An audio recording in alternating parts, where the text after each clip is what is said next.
اعوذ باللہ من الشیطان الرجیم بسم اللہ الرحمن الرحیم الحمدللہ والصلاة علی اہلہا اما بعد سامعین محترم، جس کتاب کو آپ سماعت فرما رہے ہیں وہ ہے پیام نور۔ یہ اس کتاب کی ریکارڈنگ نمبر 7۔ آج فرماتے ہیں کہ روزہ اور ماہ رمضان کے موضوع پر قائد شہید کا تیسرا خطاب۔ بسم اللہ الرحمن الرحیم یا ایھا الذین آمنوا کتب علیکم الصیام کما کتب علی الذین من قبلکم لعلکم تتقون، سورہ بقرہ آیت نمبر 183۔ گزشتہ مباحث میں عرض کر رہا تھا کہ ہم نے روزے کو جس طرح کے حق ہے نہیں پہچانا۔ یہی وجہ ہے کہ ہم روزہ سے گھبراتے ہیں اور اسے پسند نہیں کرتے، جبکہ اگر روزے کی معرفت ہمیں حاصل ہو جائے تو نہ صرف یہ کہ ہم روزے سے گھبرائیں گے نہیں بلکہ شوق اور محبت سے اس کا استقبال کریں گے اور اس کے ختم ہونے پر احساس افسردگی کریں گے۔ فوائد روزہ کی بابت عرض کر رہا تھا کہ اس کا ایک فائدہ حریت اور آزادی ہے۔ روزے کی برکت سے انسان غلامی اور بندگی سے آزاد ہو جاتا ہے۔ اسے سمجھنے کے لیے پہلے آزادی کے متعلق جاننا ضروری ہے کہ انسان تکامل اور ترقی میں آزادی کا محتاج ہے، یعنی انسان کو آزاد ہونا چاہیے۔ کس چیز سے آزاد؟ آزادی دو طرح کی ہے، ایک اجتماعی اور دوسری معنوی۔ اجتماعی آزادی میں ایک انسان دوسرے انسان سے اور ایک قوم دوسری قوم سے آزاد ہوتے ہیں، یعنی کوئی شخص یا کوئی قوم دوسروں کو اپنے منافع کے لیے استعمال نہیں کرتے۔ لیکن معنوی آزادی یہ ہے کہ انسان اپنے آپ سے آزاد ہو جائے۔ وہ کیسے؟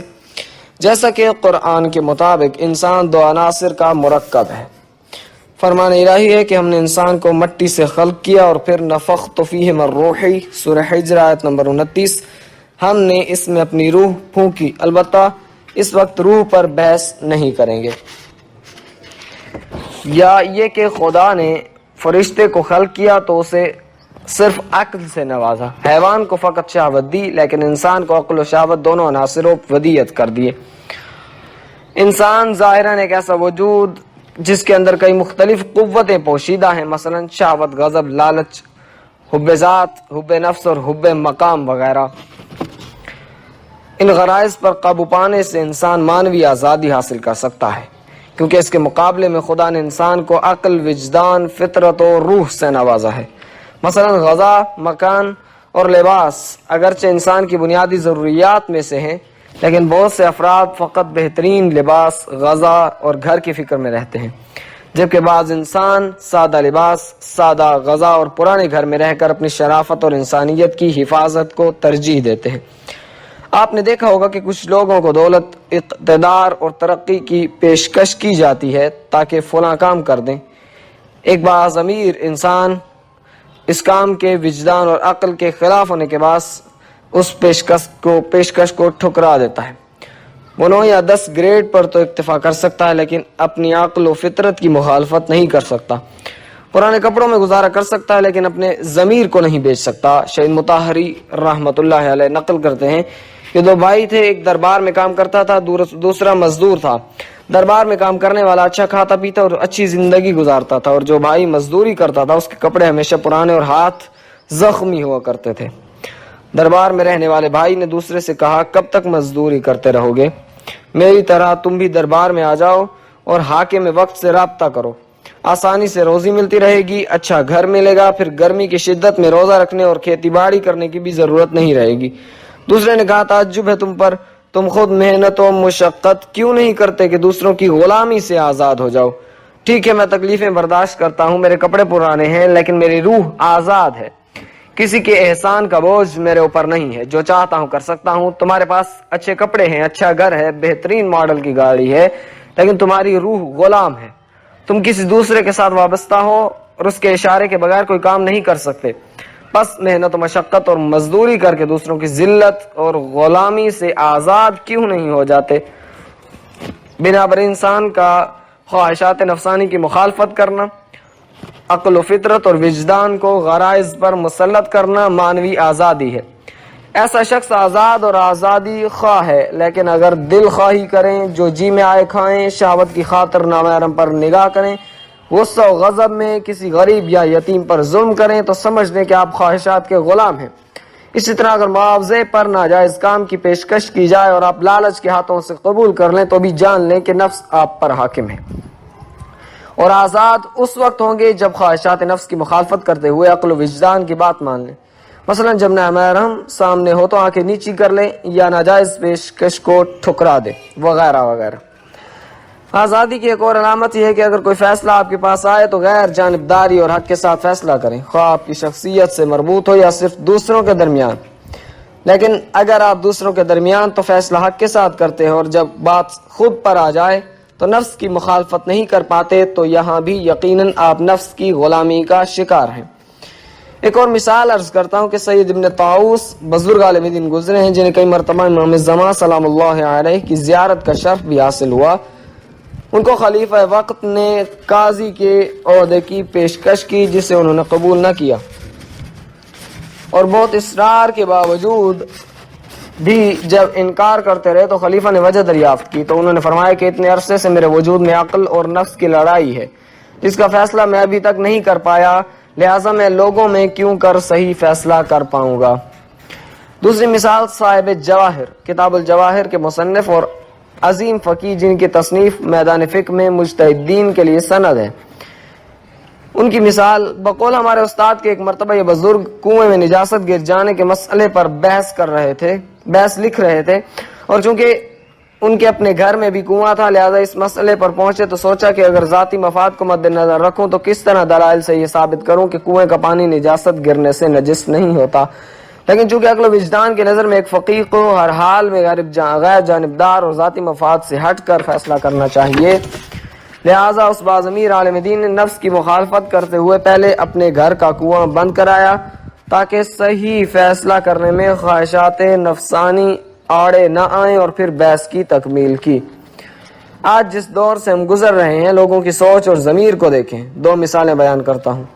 ایران کے انقلاب اسلامی کو 6 یا 7 سال ہو رہے ہیں. امریکہ اور یورپ والے کہتے ہیں کہ ایران میں انتقامی کارروائی ہو رہی ہے، قتل اور ظلم ہو رہے ہیں. ان کے مطابق حکومت اسلامی کو چاہیے کہ جن لوگوں نے شاہ کے زمانے میں یا بعد میں خیانت کی ہے انہیں معاف کر دے.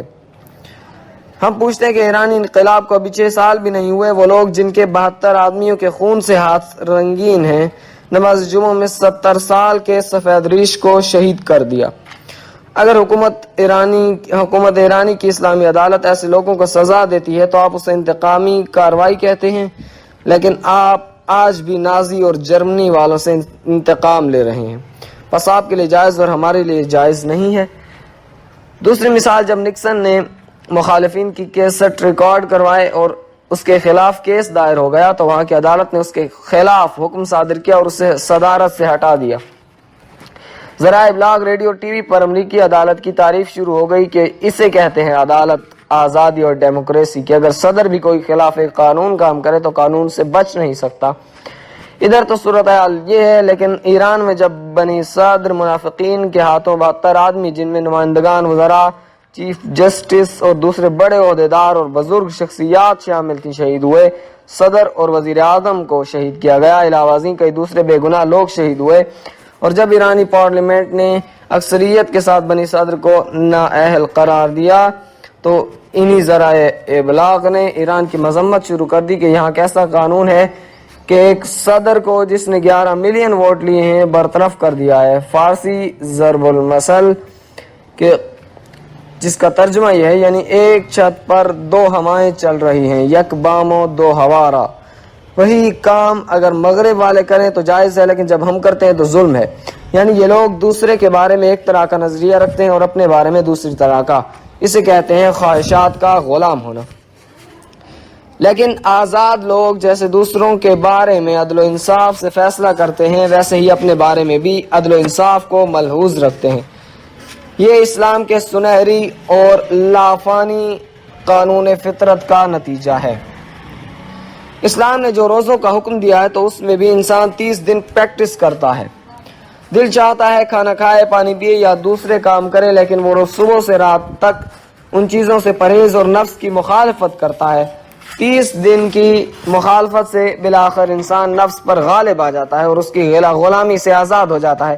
روزے کی برکت سے انسان کو آزادی ملتی ہے، وہ آزادی جس کے بارے میں امیر المؤمنین علیہ السلام فرماتے ہیں لا تجعل نفسک عبدا للغیر وقد جعلک اللہ حرا، اے انسان اپنے آپ کو کسی اور کا غلام نہ بناؤ، یعنی نہ کسی شخص کا اور نہ اپنے نفس کا، کیونکہ خدا نے تمہیں آزاد قرار دیا ہے۔ ایک اور جگہ امیر المؤمنین علیہ السلام فرماتے ہیں الدنیا دار ممر لا دار مقر، نہج البلاغہ 133 نمبر۔ یہ دنیا گزرنے کی جگہ ہے، ٹھہرنے کی نہیں۔ اس دنیا میں رہنے والے دو قسم کے ہیں، ایک وہ جنہوں نے نفس بیچ کر غلامی اختیار کی، اور دوسرے وہ جنہوں نے نفس خرید کر آزادی کا انتخاب کیا۔ پہلے نے نفس کو بیچا اور اپنے آپ کو غلام کر دیا، اور دوسرے نے نفس خریدا اور اپنے آپ کو آزاد کر دیا۔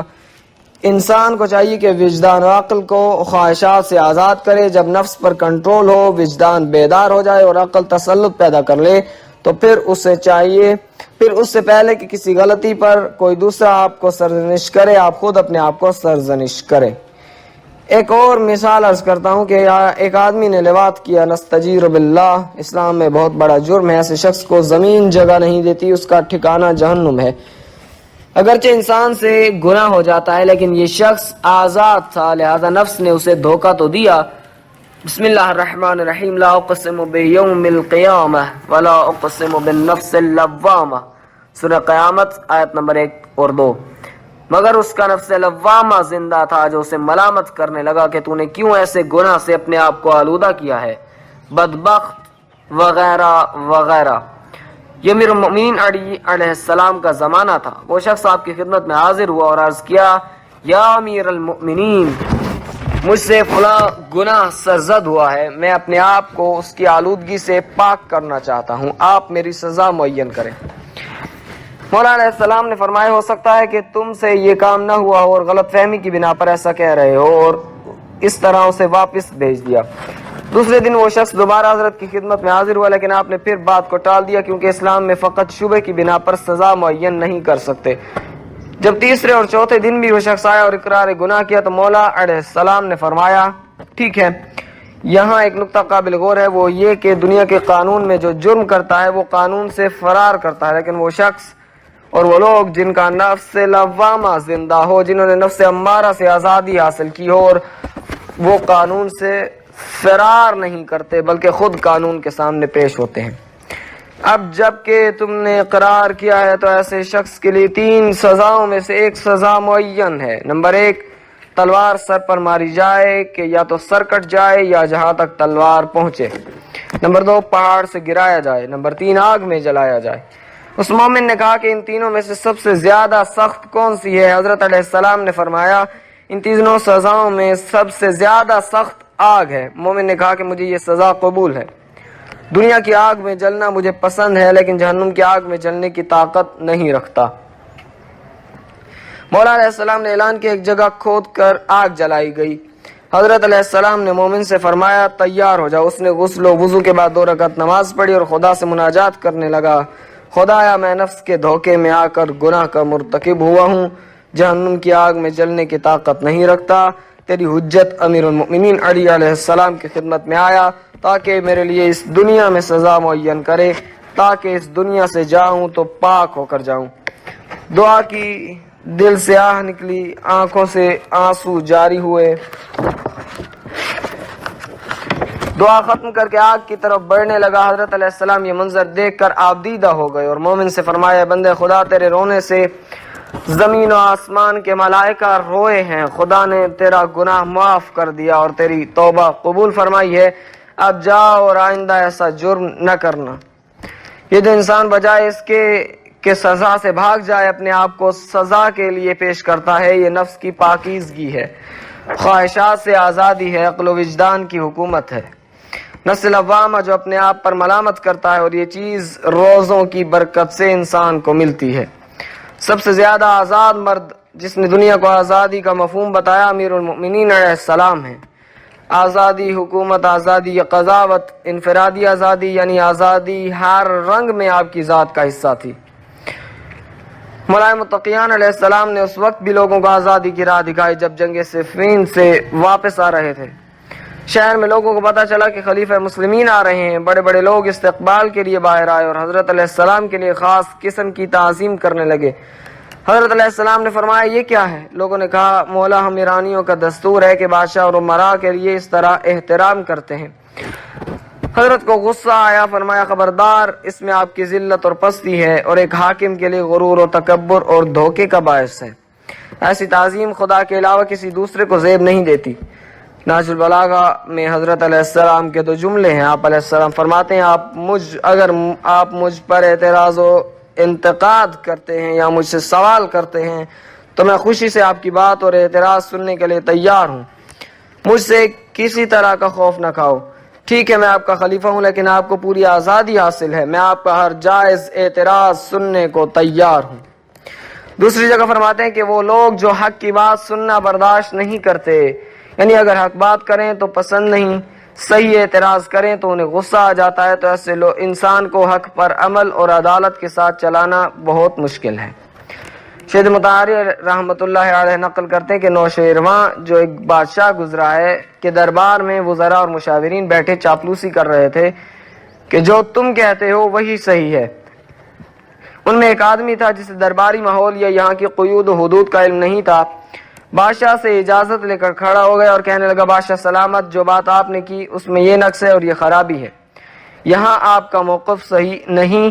اس کا یہ کہنا تھا کہ بادشاہ کو غصہ آ گیا، اسے بے عزتی اور بے ادبی کا مرتکب قرار دیا۔ دربار میں موجود لوگوں میں کسی نے قلم سے، کسی نے دوات سے غرض جو جس کے ہاتھ آیا اسے مارنا شروع کر دیا، یہاں تک کہ اس بیچارے کو قتل کر دیا گیا۔ امیر المؤمنین علیہ السلام فرماتے ہیں کہ میں اگرچہ تمہارا خلیفہ اور حاکم ہوں لیکن مجھ سے کسی قسم کا خوف نہ کھاؤ، جو بات ذہن میں آئے یا جو اعتراض ہو ضرور کرو، میں بخوشی سننے کے لیے تیار ہوں۔ یا امیر المؤمنین علیہ السلام آپ صرف عدالت خواہ نہیں تھے، نہ صرف یہ کہ دنیا میں عدالت چاہتے تھے بلکہ عدالت کے زندہ کرنے والے اور دنیا کو اس کا مفہوم بتانے والے تھے۔ یا امیر المؤمنین علیہ السلام کون سی خوبی اور فضیلت ہے جو خدا نے آپ کو عطا نہیں کی؟ اے علی، آدم، موسیٰ، عیسیٰ، ابراہیم اور سب پیغمبروں کے جو فضائل ہیں وہ آپ میں موجود ہیں۔ یا علی، آپ تو محمد کے نفس ہیں، خداوند متعال نے قرآن میں آپ کو نفس محمد کہہ کر یاد کیا۔ آپ شجاع بھی تھے اور سخی بھی، شجاعت ایسی کہ کوئی جنگ یا کوئی غزوہ ایسا نہیں جس میں آپ نے جوہر شجاعت نہ دکھائے ہوں۔ عرب کے بڑے بڑے پہلوان کی کمریں توڑ دیں، یہاں تک کہ جبرائیل علیہ السلام کی آواز آئی لا فتح الا علی لا سیف الا ذو الفقار۔ آپ سخاوت میں بھی بے مثال تھے، نہ صرف اس وقت سخاوت کرتے جب اپنے پاس کچھ ہوتا بلکہ جب کچھ نہ ہوتا تو بھی دوسروں کی مدد کے لیے تیار رہتے تھے۔ کمال تو یہی ہے کہ جب انسان کے پاس کچھ نہ ہو تو بھی سخاوت کرے۔ ایک دن مقداد کو مالی پریشانی درپیش آئی، حضرت کو اطلاع ملی، آپ نے فوراً ایک صحابی سے فرمایا جس باغ میں رسول اللہ صلی اللہ علیہ وآلہ وسلم نے کچھ کھجوریں کاشت کی تھی وہ پک گئی ہیں، انہیں جا کر بیچ دو۔ صحابی نے انہیں 12,000 درہم میں بیچ دیا۔ حضرت نے وہ رقم مقداد اور دوسرے صحابہ میں تقسیم کر دی۔ فقراء کو پتہ چلا تو سب حضرت کے پاس آئے، آپ علیہ السلام ہاتھ بھر بھر کر انہیں دیتے رہے اور جب گھر پہنچے تو آپ کے پاس کچھ نہیں بچا تھا۔ عرب شاعر کہتا ہے لیس علی اللہ مستنکر ان یجمع العالم فی واحد، خدا قادر ہے، یعنی اس کے لیے بعید اور مشکل نہیں کہ سارا عالم ایک آدمی میں جمع کر دے۔ مولائے متقیان علی ابن ابی طالب علیہ السلام تمام تر صفات کا مجموعہ ہیں، صفات الہیہ کا مظہر ہیں۔ چونکہ آپ کی شہادت کا دن ہے اس لیے چاہتا ہوں مصائب زیادہ پڑھوں۔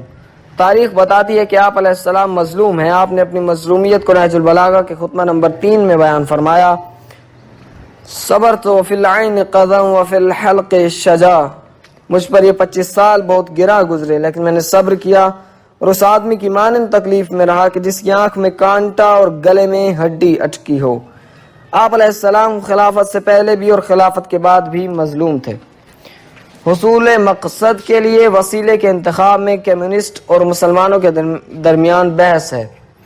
مسلمان کہتے ہیں جب مقصد پاک ہو، ہدف پاک ہو تو اس مقصد تک پہنچنے کے لیے حق کا راستہ انتخاب کرنا چاہیے، حق تک پہنچنے کے لیے حق کا راستہ ضروری ہے۔ لیکن کمیونسٹ کہتے ہیں کہ مقصد جب پاک ہے تو مقصد کی وجہ سے غلط راستہ بھی صحیح بن جاتا ہے، یعنی آپ کو مقصد حاصل کرنے سے غرض ہونی چاہیے، وسیلہ خواہ باطل ہی کیوں نہ ہو۔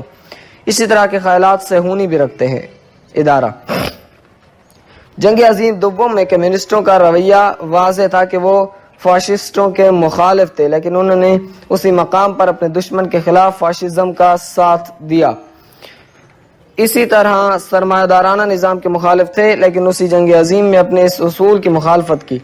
مگر اسلام کہتا ہے کہ اگر مقصد پاک ہے، ہدف حق ہے، تو اس کے لیے حق کا راستہ اپنانا چاہیے، کیونکہ وسیلہ مقصد کا ایک جز ہے، لہذا پاکیزہ چیز کے تمام اجزاء پاک ہونے چاہیے۔ سب جانتے ہیں کہ حضرت علی علیہ السلام نے اپنی خلافت کا دعویٰ کیا۔ نہج البلاغہ میں موجود ہے کہ امیر المومنین علیہ السلام فرماتے ہیں خلافت میرا حق ہے، لیکن میں آپ سے پوچھتا ہوں کیا مولا نے اس خلافت تک پہنچنے کے لیے ناجائز راستہ اختیار کیا؟ نہیں، ہرگز نہیں۔ اور اگرچہ کر سکتے تھے، اسی وقت جب رسول خدا صلی اللہ علیہ وآلہ وسلم کا جنازہ رکھا تھا، غسل و کفن کو چھوڑتے اور سقیفہ میں چلے جاتے، لیکن مولا علی تو مولا علی ہیں۔ اگر امیر المؤمنین علی علیہ السلام کا ہدف خلافت تک پہنچنا تھا تو جیسے معاویہ نے امیر المؤمنین کے خلاف لشکر کشی کی، آپ علیہ السلام کے پاس بھی لوگ موجود تھے اور آپ علیہ السلام ایسا کر سکتے تھے، یا جیسے طلحہ اور زبیر بصرہ گئے اور جنگ جمل شروع کی تو آپ علیہ السلام بھی کر سکتے تھے لیکن نہیں کیا۔ یا حضرت علیہ السلام خلفاء کو غلط مشورہ دے سکتے تھے تاکہ لوگوں کا اعتماد خلفاء سے اٹھ جائے اور ان کی حکومت ختم ہو جائے، مگر جب بھی انہوں نے امیر المؤمنین علیہ السلام سے مشورہ کیا، آپ علیہ السلام نے حق اور صحیح مشورہ دیا، یہاں تک کہ 70 مرتبہ شیعہ و سنی تواریخ اس پر گواہ ہیں، کہا گیا کہ لولا علی لہلک عمر۔ یا جب عبد الرحمن بن عوف نے مولا علیہ السلام کو یہ پیشکش کی کہ میں آپ کو ووٹ دوں گا لیکن فلاں شرط کے ساتھ، تو مولا علیہ السلام اس کے ساتھ ساز باز کر سکتے تھے اور یہ کہہ سکتے تھے کہ میں تمہیں ولی عہد بناؤں گا، میرے بعد خلافت تمہاری ہوگی، مگر یہ کام ناجائز ہے اور حضرت ناجائز کام نہیں کرتے۔ یا جب اس نے کہا کہ کیا پیغمبر صلی اللہ علیہ وآلہ وسلم کی سیرت، قرآن اور شیخین کی سیرت پر عمل کرو گے یا نہیں، ظاہراً حضرت علیہ السلام اسے کہہ سکتے تھے تاکہ خلافت مل جائے، اور خلافت ملنے کے بعد تو کوئی ان کا مقابلہ نہیں کر سکتا تھا، لیکن امیر المؤمنین علیہ السلام صادق ہیں، وہ خلافت کے لیے جھوٹ نہیں بول سکتے، یہ امیر المؤمنین علیہ السلام کی سیرت ہے۔ اسی طرح ابن ملجم کا آپ کو پتہ تھا اور اسے قتل بھی کر سکتے تھے، حتیٰ کہ بعض اصحاب نے آپ سے خواہش کی، لیکن مولا فرماتے تھے جرم سے پہلے قصاص جائز نہیں۔ ابن ملجم پر امام لطف و مہربانی فرماتے اور اسے جوائز و انعامات دیا کرتے تھے، لیکن اس کے مقابلے میں اس کے دل میں امیر المؤمنین علیہ السلام کے لیے کیا تھا؟ آج اگر امیر المؤمنین علیہ السلام سونے کے دروازے کھول دیتے، بیت المال ہر ایک پر جائز ہو جاتا، حکومت میں عہدے بکنے لگتے، تو عمرو بن عاص یا مغیرہ بن شعبہ جو پہلے حضرت علیہ السلام کے پاس آئے تھے، معاویہ کے پاس نہ جاتے۔ اسی طرح اگر حضرت جمل والوں کو کچھ دے دیتے تو وہ بغاوت نہ کرتے، لیکن مولا علیہ السلام عادل تھے اور چاہتے کہ دنیا میں عدالت رائج ہو جائے، لہذا عدالت زندہ کرنے کے لیے انہیں بڑی بڑی جنگیں اور مشکلات قبول کرنا پڑی، لیکن اپنے اصول سے ایک ذرہ اور ایک سیکنڈ کے لیے بھی پیچھے نہیں ہٹے۔ تاریخ لکھتی ہے قتل علی بشدت عدلہ، علی علیہ السلام کی شہادت کی وجہ ان کی عدالت میں سختی تھی۔ علی علیہ السلام کی عدالت میں سختی کی وجہ سے وہ سب مخالف ہو گئے جو دنیا پرست اور اقتدار پرست تھے اور خواہشات نفسانی کی پیروی کرتے تھے، لیکن آزاد مرد اور حق و حقیقت کے ماننے والے جو نفس کی غلامی سے آزاد تھے، پروانوں کی طرح امیر المؤمنین علیہ السلام کے گرد گھومتے تھے۔ افسوس امیر المؤمنین علیہ السلام اتنے مظلوم ہو گئے کہ آخر دعا کی، رسول اللہ صلی اللہ علیہ وآلہ وسلم کو خواب میں دیکھا اور کہا یا رسول اللہ صلی اللہ علیہ وآلہ وسلم، اس امت کے ہاتھوں میرا دل خون ہے، مجھے اس امت نے بہت تکلیف پہنچائی ہے۔ رسول اللہ صلی اللہ علیہ وآلہ وسلم نے فرمایا کہ ان کے لیے بد دعا کرو۔ حضرت علیہ السلام نے بد دعا کی، خدایا ان پر بدترین آدمی مسلط کر دے اور مجھے ان سے اچھے لوگ عطا فرما۔ شب ضربت حضرت علیہ السلام کی دعا قبول ہوئی۔ دوسری رات سب گھر والے حضرت علیہ السلام کی گرد جمع ہو گئے۔ امام حسن علیہ السلام کو وصیت کی، میرے پیارے بیٹے حسن، جب میں فوت ہو جاؤں تو تم مجھے غسل و کفن دینا اور وہ حنوط جو رسول اللہ صلی اللہ علیہ وآلہ وسلم کے لیے بہشت سے آیا تھا اس سے مجھے حنوط کرنا، اس کے بعد تابوت میں رکھنا اور صرف پچھلے پائے پکڑنا، آگے سے تابوت خود اٹھے اور چلے گا. جہاں تابوت ٹھہر جائے وہیں اتار دینا اور مٹی ایک طرف کرنا. وہاں ایک تیار قبر ملے گی جس پر میرا نام لکھا ہوگا. اس جگہ مجھے دفن کرنا. حسن بیٹے، میرے بعد تم لوگوں کو بہت سے مصائب و تکالیف کا سامنا کرنا پڑے گا، لیکن صبر کرنا. سید الشہداء سلام اللہ علیہ کی طرف منہ کیا اور کہا، یا ابا عبداللہ انت شہید هذه الامہ، تم اس امت کے شہید ہو. میرے بیٹے حسین، تمہیں کربلا میں شہید کیا جائے گا. تمہاری مظلومیت پر جن و انس اور زمین و آسمان روئیں گے. گھر والوں کی طرف منہ کیا اور بیٹیوں سے کہا، تکالیف کے لیے تیار ہو جاؤ. تمہارے آگے سفر اور قید و بند کی صعوبتیں ہیں، لیکن صبر صبر صبر. حضرت کی پیشانی پر پسینہ آ گیا. محمد بن حنفیہ نے کہا، بابا جان کیا محسوس کر رہے ہیں؟ فرمایا، یہ مومن کی نشانی ہے کہ آخری وقت میں اس کی پیشانی پر پسینہ آتا ہے. اس کے بعد فرمایا، استودعکم اللہ استودعکم اللہ، میں آپ سے خدا حافظ کرتا ہوں اور آپ کو خدا کے سپرد کرتا ہوں. اس کے ساتھ مولا کی روح پرواز کر گئی. گھر میں آہ و بکا ہونے لگی. کوفہ کے لوگ سمجھ گئے سارے شہر میں گریا اور آہ و بکا تھی. حسنین نے مولا کی وصیت پر عمل کیا. یہاں ایک بات کہنا چاہتا ہوں، تاریخ پر نظر کریں، شیعہ و سنی کتابیں دیکھیں، کائنات میں پنجتن پاک سے بالاتر کوئی نظر نہیں آئے گا. وہ لوگ جن کے بارے میں فرمان الہی حدیث قصہ میں مذکور ہے کہ میں نے آسمان، زمین، دریا اور پہاڑ صرف اور صرف ان لوگوں کی وجہ سے خلق کیے ہیں. یہ لوگ کون ہیں؟ ہم فاطمہ و ابوہا و بعلہا و بنوہا. ہم تاریخ اسلام سے پوچھتے ہیں کہ ان 5 ہستیوں، اصحاب قصہ، اصحاب طہارت و عصمت، اصحاب وحی و خاندان رسالت کے جنازے کیسے اٹھائے گئے؟ پہلے معصوم رسول اللہ صلی اللہ علیہ وآلہ وسلم ہیں. امیر المؤمنین علیہ السلام اور کچھ دوسرے افراد کے علاوہ آپ علیہ السلام کے جنازے میں کوئی نہیں تھا. دوسرا جنازہ فاطمہ زہرا سلام اللہ علیہا کا ہے جو رات کے وقت دفن ہوا. اس میں بھی چند افراد کے علاوہ کوئی نہیں تھا. رسول اللہ صلی اللہ علیہ وآلہ وسلم کی بیٹی ہیں، رحمت للعالمین کی بیٹی ہیں. چاہیے تو یہ تھا کہ سب مسلمان ان کے جنازے میں شرکت کرتے. عظمت و احترام کے ساتھ بی بی کا جنازہ اٹھایا جاتا. تیسرا جنازہ امیر المؤمنین علیہ السلام کا ہے. حضرت علیہ السلام کا جنازہ بھی رات میں اٹھایا گیا اور اذان صبح سے پہلے دفن ہوا. اسی وقت چند خالی جنازے بصرہ اور مدینے کی طرف بھیجے گئے تاکہ اصلی مرقد کا دشمن خارج کو پتہ نہ چلے. حجاج بن یوسف کے زمانے میں کئی 100 قبور نبش کی گئیں تاکہ حضرت کا جسد مبارک حاصل کر سکیں. آپ کی قبر کا ائمہ اطہار اور مخصوص شیعوں کے علاوہ کسی کو پتہ نہ تھا، یہاں تک کہ امام صادق علیہ السلام کے زمانے میں منصور کی خلافت کے وقت حضرت کی قبر ظاہر ہوئی. اسلام میں حضرت عالیہ علیہ السلام کے جتنے فضائل و مناقب اور کارنامے ہیں کسی اور کے نہیں، لیکن افسوس آپ کی مظلومیت پر. اسی طرح امام حسن مجتبی علیہ السلام کا جنازہ دیکھیں. جب پیغمبر کے روزے تک پہنچا تو ظالموں نے اس پر تیر برسائے، لیکن سب سے زیادہ مظلوم سید الشہداء سلام اللہ علیہ ہیں.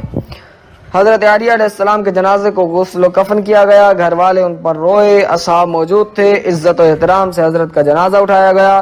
لیکن اب کربلا میں حسین کے جنازے کو دیکھیں کہ 3 دن اور 3 راتیں کربلا کی گرم ریت پر بلا غسل و کفن اور بغیر سر مبارک پڑا رہا. یہاں تک کہ جب علی علیہ السلام کی بیٹی زینب سلام اللہ علیہ 11ویں کے دن قتل گاہ پہنچی، دیکھا کہ وہ لباس جو حضرت علیہ السلام نے بی بی سے مانگا تھا تاکہ بوسیدہ جان کر دشمن جسم پر رہنے دیں، وہ بھی حضرت کے جسم پر نہیں چھوڑا اور بدن کو تیروں، تلواروں اور نیزوں سے بھر دیا ہے. سر بدن سے جدا ہے.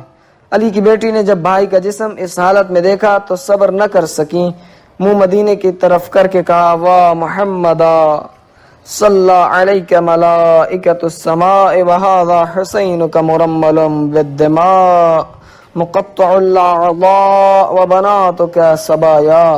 میرے نانا آؤ حسین کو دیکھو کہ گرمی میں پڑا ہے اور بدن پارا پارا ہے، سر بدن سے جدا ہو چکا ہے اور تمہارے گھر والوں کو ظالم اسیر کیے جا رہے ہیں. جب بی بی نے یہ کلمات کہے تو سب لوگ رونے لگے.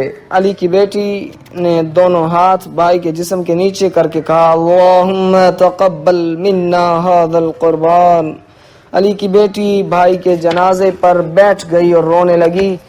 عاشق و معشوق کے درمیان جو جدائی ہوئی تھی، بی بی نے بھائی کو نہیں دیکھا تھا، چاہتی تھیں کہ جو ظلم ہوئے ہیں انہیں بیان کریں۔ بیٹھی تھیں کہ ایک دفعہ پیچھے سے کسی نے ہاتھ رکھا، بی بی نے دیکھا حسین کی بیٹی سکینہ تھیں۔ بیٹی نے پوچھا کہ یہ کون ہیں کہ جن پر آپ اتنا رو رہی ہیں؟ کہا نہیں پہچانا۔ کہا نہیں، فرمایا یہ تمہارے بابا حسین ہیں۔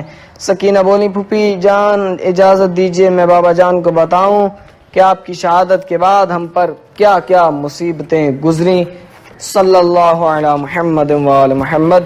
موضوع روزہ اور ماہ رمضان المبارک۔ نمبر 3، مقام پارہ چنار، مناسبت شہادت امیر المؤمنین علیہ الصلوۃ والسلام 21 رمضان المبارک۔ اس کے بعد ہے قرآن کے موضوع پر قائد شہید رحمت اللہ علیہ کا پشاور میں خطاب۔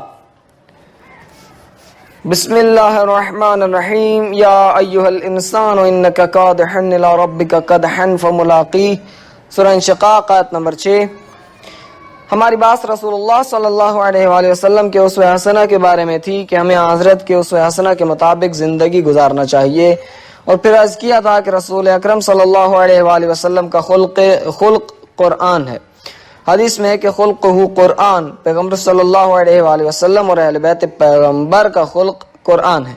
آج ہماری بات قرآن کے بارے میں ہوگی کہ قرآن انسان کو بصیرت عطا کرتا ہے اور دلوں کو نورانیت بخشتا ہے، اور انسان کی خدا کی جانب رہنمائی کرتا ہے۔ اگر ہم چاہتے ہیں کہ لقاء اللہ تک پہنچے تو ہمیں قرآن کی طرف توجہ کرنی چاہیے۔ قرآن سے استفادہ کرنے کی شرائط، لیکن بات یہ ہے کہ قرآن سے فائدہ حاصل کرنے کی کچھ شرائط ہیں۔ جب تک وہ شرائط پوری نہ ہو قرآن پاک سے ہم صحیح طور پر فائدہ نہیں اٹھا سکتے۔ جیسے ہم عالم طبیعت میں دیکھتے ہیں کہ ایک دانہ گندم کو لیجئے، اس میں اتنی استعداد ہوتی ہے کہ اس سے پورا ایک پودا بن جاتا ہے اور اس سے خوشہ بنتا ہے جس میں کئی دانے ہوتے ہیں، لیکن اس کے لیے کچھ شرائط ہیں۔ سب سے پہلی شرط یہ ہے کہ زمین ہموار ہو، زمین میں استعداد ہو کہ وہ اس دانے کو قبول کر سکے۔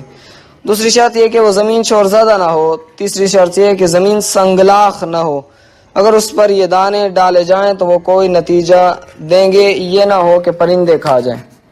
اسی طرح اگر زمین شور زدہ ہو تو اس زمین میں سے بر وقت پانی ملنا چاہیے، ورنہ زمین خشک ہو جائے گی اور دانہ اس میں نشو و نما نہیں پا سکے گا۔ اسی طرح زمین کی ساری شرائط تو پوری ہوں لیکن خود دانہ اور وہ بیج ہی فاسد ہو تو بھی آپ کوئی نتیجہ حاصل نہیں کر سکیں گے۔ وہ فاسد دانہ وہاں گل سڑ جائے گا، نہ اس سے کوئی درخت بنے گا، نہ زمین کی زرخیزی اس کے کام آئے گی۔ یہ ہے عالم طبیعت۔ اب قرآن کی آیات کو لیجئے۔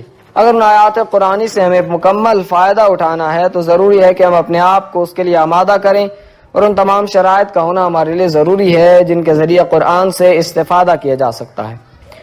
پہلی شرط یہ کہ انسان کا وجدان، ضمیر اور فطرت فاسد نہ ہو۔ اگر ایک انسان کا وجدان اور ضمیر ہی فاسد ہو تو پھر قرآنی آیات سے فائدہ اٹھانا اس کے لیے مشکل ہے، چونکہ ذالک الکتاب لا ریب فیہ ھدی للمتقین، سورہ بقرہ آیت نمبر 2۔ یہ قرآن ہدایت تو ہے لیکن متقین کے لیے۔ ایک لحاظ سے یہ قرآن سب کے لیے ہدایت ہے، ابو ذر کے لیے بھی اور ابو جہل کے لیے بھی، لیکن فرق یہ ہے کہ ابو جہل اس سے فائدہ نہیں اٹھا سکا جبکہ ابو ذر نے قرآن سے پورا فائدہ اٹھایا۔ یہ اس لیے کہ ابو ذر نے قرآن سے استفادہ کرنے کی شرائط اپنے اندر پیدا کی تھیں، اپنے آپ کو آمادہ کیا تھا، وحی الہی سے ہدایت حاصل کرنے کی لیاقت پیدا کی تھی، اور ابو جہل کے اندر ایسی شرائط نہیں تھی۔ لہذا ابو جہل، ابو لہب جیسے لوگ یا ان جیسی صفات کے حامل افراد قرآن سے فائدہ نہیں اٹھا سکتے۔ حالانکہ ابو جہل اور ابو لہب یہ آیات سنتے رہے، ادھر ابو ذر، مقداد، سلمان اور بلال بھی صدائے وحی کو اپنی جان و روح کی گہرائیوں سے سن کر فائدہ اٹھاتے رہے، اور قرآن نے اس بارے میں فرمایا، بسم اللہ الرحمن الرحیم، نزلنا علیک الکتاب تبیانا لکل شیء۔ اے رسول صلی اللہ علیہ وآلہ وسلم، ہم نے تم پر قرآن نازل کیا، اس میں ہر چیز کا بیان ہے، یعنی آپ کی زندگی سے متعلق ہر چیز کا بیان ہے۔ پھر ارشاد ہوتا ہے، بسم اللہ الرحمن الرحیم، وہدی ورحمۃ وبشریٰ للمسلمین، سورہ نحل آیت نمبر 89۔ اور یہ قرآن ہدایت ہے، رحمت ہے اور بشارت ہے ان افراد کے لیے جو تسلیم شدہ ہیں، جو مسلمان ہیں، یعنی جو اس کی اہلیت رکھتا ہے اس کے لیے ہدایت بھی ہے، رحمت بھی ہے اور بشارت بھی۔ قرآن کی یہ خصوصیت ہے کہ افراد کو بصیرت بخشتا ہے، انہیں ہدایت کرتا ہے، ان کی رہنمائی کرتا ہے، مگر ان افراد کو جو ہدایت بشارت رحمت کی قابلیت رکھتے ہوں اور ان چیزوں کے حصول کے لیے آمادہ ہوں۔ قرآن کی مثال بارش کی سی ہے۔ بارش کی خصوصیت ہے کہ اگر کھیتوں پر برسے تو زمین کو سرسبز کر دیتی ہے، فصلیں اگاتی ہے۔ اگر گلشن پر برسے تو گل و گلزار کو سرسبز کر دیتی ہے، لیکن یہ بارش اگر سنگلاخ پتھریلی زمین پر برسے تو اسے کوئی فائدہ نہیں ہوتا، اس پر کوئی اثر نہیں ہوتا۔ یہاں آپ اعتراض کرتے ہیں کہ یہ کیسی بارش ہے؟ آپ تو کہتے ہیں کہ بارش کا کام زمین کو سرسبز و شاداب بنانا ہے، پودے اگانا ہے، پھول کھلانا ہے اور فصلیں اگانا ہے، تو یہاں بارش کا اثر کیوں نہیں ہوا؟ سنگلاخ اور پتھریلی زمین پر بارش نے اپنا اثر کیوں نہیں چھوڑا؟ جواب یہ کہ بارش میں تو یہ خصوصیات ہیں، بارش کا تو کوئی قصور نہیں، یہ خامی تو زمین کی ہے جو پتھریلی ہے یا شور زدہ ہے۔ یہ زمین کا قصور ہے کہ بارش کی اس خصوصیت سے استفادہ نہیں کر سکتی، ورنہ بارش میں تو خدا نے یہ خصوصیت رکھی ہے۔ اب کوئی ایسا ہو جو اس کی اس خصوصیت سے فائدہ اٹھائے۔ ایک دوسری مثال کو لے لیں، سورج کا نور اور روشنی سب کے لیے یکساں ہے، جو پوری دنیا کو روشن کرتی ہے، راستوں کے اتار چڑھاؤ سے آگاہ کرتی ہے۔ لیکن ایک شخص کی آنکھیں خراب ہیں، اسے سفید روشنی میں بھی کچھ نظر نہیں آتا۔ اب بتائیں قصور کس کا ہے، کمی کس کی طرف سے ہے؟ یہ شخص سورج کی اس خصوصیت سے محروم ہے تو اس میں سورج کا کیا قصور ہے؟ یہ تو اس مرض کا قصور ہے جو اس کی آنکھوں کو لاحق ہے۔ بہن ہی یہ مسئلہ قرآن پاک اور ہمارے درمیان ہے۔ ہم ہیں کہ قرآن سے استفادہ کرنے کی صلاحیت نہیں رکھتے۔ قرآن تو سب کے لیے ہدایت اور رحمت ہے۔ اس رحمت و ہدایت سے بہرور اور قرآن کی اس خصوصیت سے وہی لوگ مستفید ہو سکتے ہیں کہ جن کے قلوب مریض نہ ہوں، جو کسی روحانی مرض کا شکار نہ ہو، چونکہ قرآن روح کو زندہ کرتا ہے، قلوب کو سرسبز و شاداب بناتا ہے، قلب اور روح پر اثر کرتا ہے۔ بنابراین جب افراد کے دلوں میں مرض ہے، جن کی فطرت، جن کا ضمیر، جن کا وجدان مر چکا ہے اور فاسد ہو چکا ہے، وہ قرآن سے کوئی فائدہ نہیں اٹھا سکتے، بلکہ ان کے لیے یہ قرآن گمراہی کا باعث بن سکتا ہے۔ بسم اللہ الرحمن الرحیم، یضل به کثیرا ویہدی به کثیرا وما یضل به الا الفاسقین۔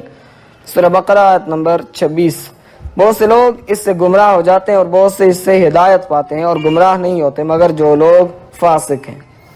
اس کلام اللہ سے، اس حق سے اور اس قرآن سے فاسقین گمراہ ہوتے ہیں، جن کی فطرت مریض ہے اور جن کے وجدان مر چکے ہیں، وہ گمراہ فائدہ نہیں اٹھا سکتے۔ لہذا پہلا کام جو ہمیں کرنا چاہیے وہ یہ کہ قرآن سے فائدہ اٹھانے کی شرائط اپنے اندر پیدا کریں۔ اگر یہ شرائط ہمیں موجود نہیں تو ماہ رمضان میں ہم 10 قرآن بھی ختم کر لیں، فائدہ نہیں اٹھا سکتے جو قرآن کا مقصود ہے اور جو قرآن ہمیں عطا کرنا چاہتا ہے۔ جس طرح ابو جہل، ابو لہب اس قرآن سے فائدہ نہ اٹھا سکے، ہم بھی اس قرآن سے کوئی فائدہ نہیں اٹھا سکیں گے۔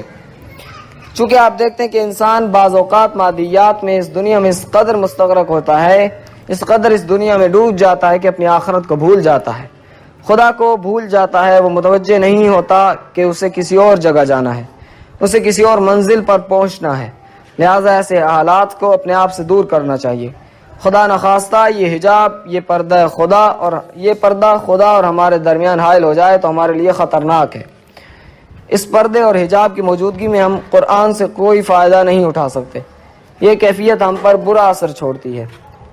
آیات قرآنی اور احکام الہی سے نہ صرف ہماری روح قوی ہو جاتی ہے بلکہ ہمارے دل بھی قوی ہو جاتے ہیں۔ امیر المؤمنین علیہ السلام کی وصیت۔ امیر المؤمنین علیہ السلام جب جنگ صفین سے واپس آ رہے تھے تو ایک جگہ امام حسن مجتبی علیہ السلام کے نام وصیت میں فرماتے ہیں، من الوالد الفان المقر للزمان المدبر العمر المستسلم للدہر۔ نہج البلاغہ مکتوب نمبر 31۔ یہ وصیت بہت مفصل ہے، میری مراد یہاں صرف ایک جملے سے ہے۔ یہاں ایک اور بات کی طرف اشارہ کرتا چلوں کہ امیر المؤمنین علیہ السلام کے بیٹا کہہ کر مخاطب کرنے سے یہ نہ سمجھا جائے کہ اس وصیت کے مخاطب صرف امام حسن علیہ السلام ہیں، بلکہ رسول اللہ صلی اللہ علیہ وآلہ وسلم اور حضرت علی علیہ السلام اس امت کے باپ ہیں۔ بنابراین جو غیر سید ہیں لیکن امیر المؤمنین علیہ السلام کو اپنا پیشوا اور امام مانتے ہیں، وہ ان کی روحانی اولاد ہیں۔ لہذا اس وصیت کے در حقیقت ہم ہی مخاطب ہیں اور پوری امت مخاطب ہے۔ اس وصیت میں امیر المؤمنین علیہ السلام فرماتے ہیں، اے میرے بیٹے، جب میں نے دیکھا کہ میری عمر زیادہ ہو گئی ہے اور میرے بدن میں روز بروز کمزوری پیدا ہوتی جا رہی ہے، لہٰذا میں نے تمہیں وصیت کرنے میں جلدی کی، اور اس میں کچھ اہم مضامین درج کیے ہیں کہ کہیں ایسا نہ ہو کہ موت میری طرف سبقت کر جائے اور دل کی بات دل ہی میں رہ جائے، یا بدن کی طرح عقل و رائے بھی کمزور پڑ جائے، یا وصیت سے پہلے ہی تم پر کچھ خواہشات کا تسلط ہو جائے۔ یہاں پر امام علیہ السلام کا اشارہ ہم لوگوں کی جانب ہے، ورنہ امام حسن علیہ السلام تو معصوم تھے۔ پھر امام علیہ السلام فرماتے ہیں، یا دنیا کے فتنے و مشکلات تمہیں گھیر لیں تو تم بڑا اٹھنے والے منہ زور اور سرکش اونٹ کی مانند ہو جاؤ، کیونکہ کم سن کا دل اس خالی زمین کی طرح ہوتا ہے جس میں جو بیج ڈالا جائے وہ اسے قبول کر لیتی ہے الی آخرہ۔ 61 میں جملے نارساں اور مفہوم واضح نہیں ہے، لہذا ترجمے کے لیے نہج البلاغہ ترجمہ علامہ مرحوم مفتی جعفر حسین رحمۃ اللہ علیہ سے استفادہ کیا گیا ہے۔ ملاحظہ ہو مکتوب نمبر 31 صفحہ نمبر 705 طبع امامیہ پبلیکیشنز۔ یہ وصیت ہمیں بتاتی ہے کہ جب ہم پر خواہشات نفسانی کا غلبہ ہوگا ہم کسی چیز سے استفادہ نہیں اٹھا سکیں گے، نہ قرآن سے نہ نہج البلاغہ سے۔ وہ شخص جس نے اپنی خواہشات کو اپنا خدا بنایا ہوا ہے، یعنی ہر چیز کو اپنی خواہشات پر قربان کرتا ہے، حتیٰ کہ مذہب کو بھی اس پر فدا کرتا ہے، یہاں تک کہ اپنی عزت و ناموس سب کچھ اپنے نفس پر اپنی خواہشات پر قربان کرتا ہے، تو یہ شخص علم و آگاہی کے ساتھ اور جان بوجھ کر گمراہی کی پیروی کرتا ہے۔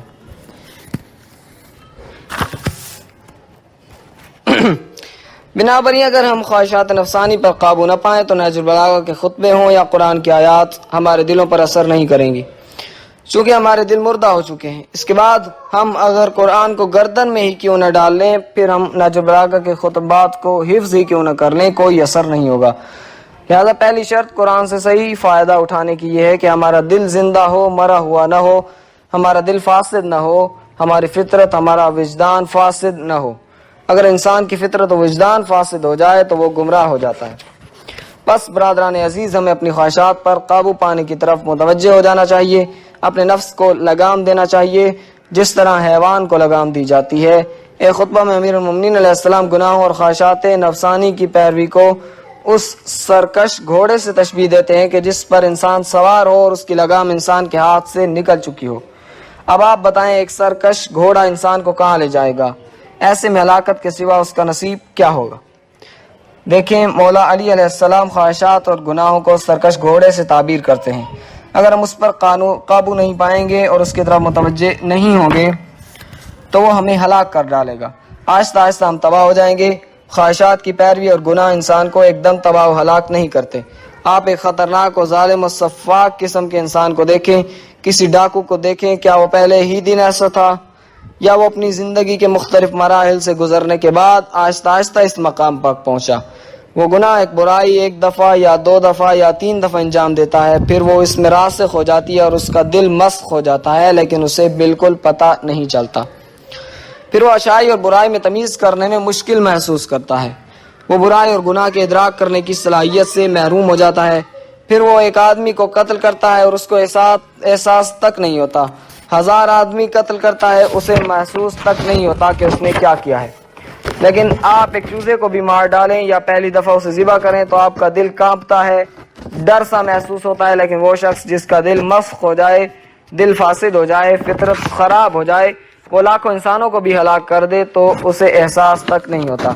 آپ صدام کو ہی لے لیں، اس صدام نے لاکھوں مسلمان افراد کو، دنیا کے بہترین لوگوں کو اور با ایمان افراد کو ایران و عراق میں موت کے گھاٹ اتارا ہے، لیکن اس کو احساس تک نہیں کہ میں کیا کر رہا ہوں۔ اس کی وجہ یہ ہے کہ جب انسانی فطرت فاسد ہو جائے، خواہشات نفسانی اس پر غالب ہو جائیں تو پھر وہ سمجھ ہی نہیں سکتا کہ میں کیا کر رہا ہوں۔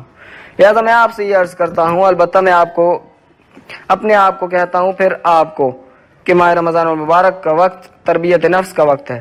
یہ تربیت نفس کا مہینہ ہے، تہذیب و تزکیہ کا مہینہ ہے، خواہشات نفسانی پر قابو پانے کا مہینہ ہے۔